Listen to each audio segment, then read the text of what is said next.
Do I know you?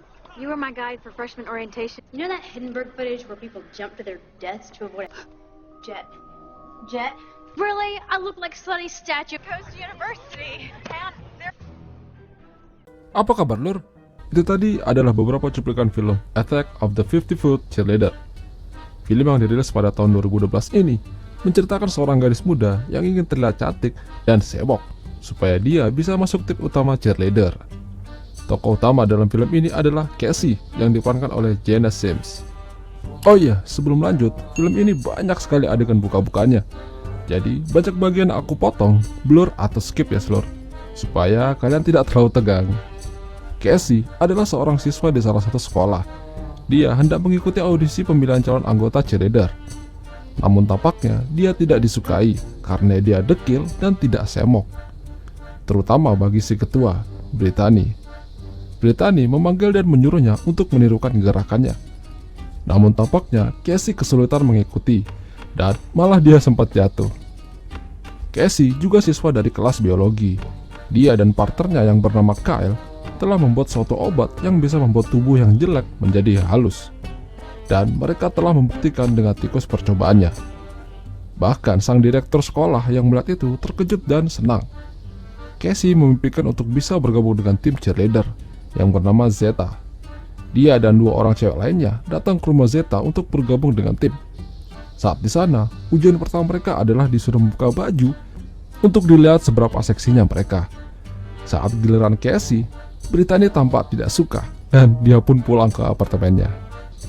Dia curhat dengan ibunya kalau dia ingin sekali masuk ke tim cheerleader. Sampai akhirnya dia punya ide untuk menggunakan obat yang mereka buat untuk membuat tubuhnya semakin bohai. Saat dia menyuntikkan obat itu, seseorang datang dan dia cepat-cepat pergi meninggalkan ruang itu. Namun ternyata seekor laba-laba memakan cairan obat yang terjatuh ke lantai. Keesokan paginya, dia melihat ada yang aneh dari dirinya. Saat dia pakai kacamata, terlihat kabur. Saat dilepas, malah jelas, seperti film Spider-Man. Tidak hanya itu, dua gunung kembarnya pun ikut membesar, dan pengen rasanya dikenyot. Dia berkaca dan tampak pede menghadiri acara pesta Zeta. Brittany adalah gadis yang paling disegani karena kesemukannya. Saat Casey hadir dengan tubuh barunya, Brittany dan temannya kaget dan tidak percaya kalau itu adalah Casey yang culun. Di sini, Kyle menelpon Casey. Dia memberitahukan kalau ada kejadian buruk di laboratorium. Kandang tikus percobaan mereka rusak dan tikusnya pun menghilang. Kyle menyuruhnya untuk datang ke laboratorium, namun Casey menolak karena dia sedang di acara pesta. Lalu Brittany memulai lomba untuk mengetes calon anggota. Dua orang telah gagal, tapi Casey melakukannya dengan mulus, no minus. Brittany jengkel dan marah melihat kesuksesannya Casey. Saat salah satu temannya Brittany mau mandi, dia dikejutkan dengan seekor laba-laba raksasa yang menyerangnya dan mengenai kakinya. Lalu dia cepat-cepat kabur dari situ. Temannya itu akhirnya tidak bisa ikut dalam pertandingan. Brittany tidak percaya kalau dia diserang seekor laba-laba raksasa. Lalu Casey menawarkan diri untuk menjadi penggantinya.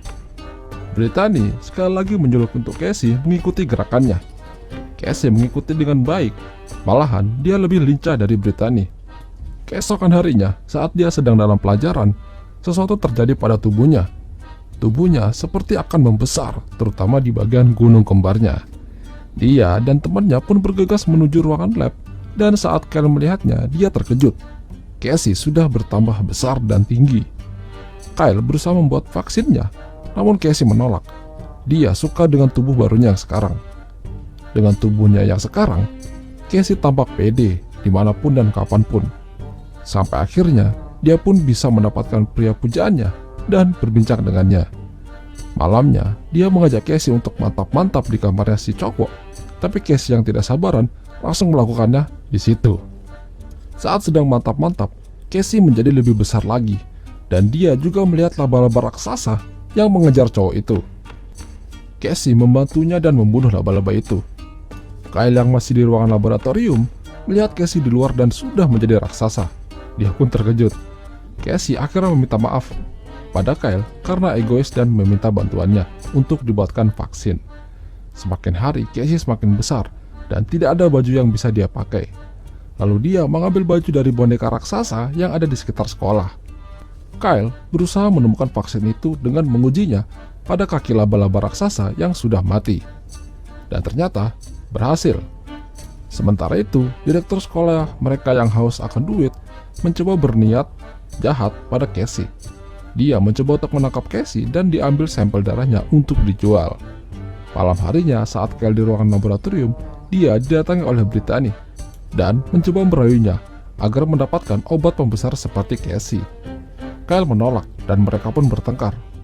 Saat bertengkar, Kyle tidak sengaja menancapkan suntikan berisi obat itu ke dua gunung kembar Brittany, dan dia pun berlari ketakutan. Casey ditelepon oleh ibunya, dan ibunya terkejut kalau anaknya sudah menjadi cantik dan bohai. Dia akan datang ke sekolah Casey untuk melihat pertandingan dan melihat Casey jadi cheerleader. Lalu si direktur datang membawa pasukan dan akan menangkap Casey. Kyle mencoba menghadangnya, namun dia malah disetrum. Casey melarikan diri, tapi dia tidak bisa apa-apa. Dia akhirnya disetrum dan pingsan. Sementara itu, Brittany yang ketakutan tampak akan menjadi besar dan semakin menggila. Casey ditahan di sebuah lapangan dan diawasi oleh pasukan direktur. Kyle dan temannya Casey berusaha untuk menyuntikkan vaksin ke tubuh Casey, tapi dia dihalang-halangi oleh pasukan direktur. Casey yang melihat temannya kesusahan melepaskan diri dan membantu mereka. Casey menolak untuk divaksin karena dia harus menghentikan Brittany yang semakin menggila. Si direktur yang melihat Brittany mencoba melakukan hal yang sama seperti Casey, tapi senjatanya rusak dan dia pun pasrah. Brittany menuju ke pertandingan dan dia mengacau di sana. Dia berjoget-joget like a cheerleader. Lalu Casey datang dan menantangnya untuk bergelut. Mereka bergelut di tengah lapangan dan disaksikan banyak orang. Sampai akhirnya baju mereka sobek dan mereka bugil di tengah lapangan. Brittany semakin membesar di situ. Lalu Kyle melemparkan vaksin ke Casey dan menancapkannya ke burit Brittany. Casey akhirnya menang dan Brittany kembali mengecil. Lalu dia menggunakan vaksin dari Kyle untuk membuat dirinya normal kembali, karena dia sadar kalau dirinya yang lama adalah dirinya yang terbaik. Tapi di sini ternyata Brittany tidak kembali normal. Dia malah menjadi kerdil dan diajak-ajak oleh temannya. Dan film pun selesai. Itulah tadi alur cerita film Attack of the 50-Foot Cheerleader. Jika kalian suka dengan video ini, jangan lupa untuk tinggalkan like dan share. Sampai jumpa. Really? I look like Sonny Statue.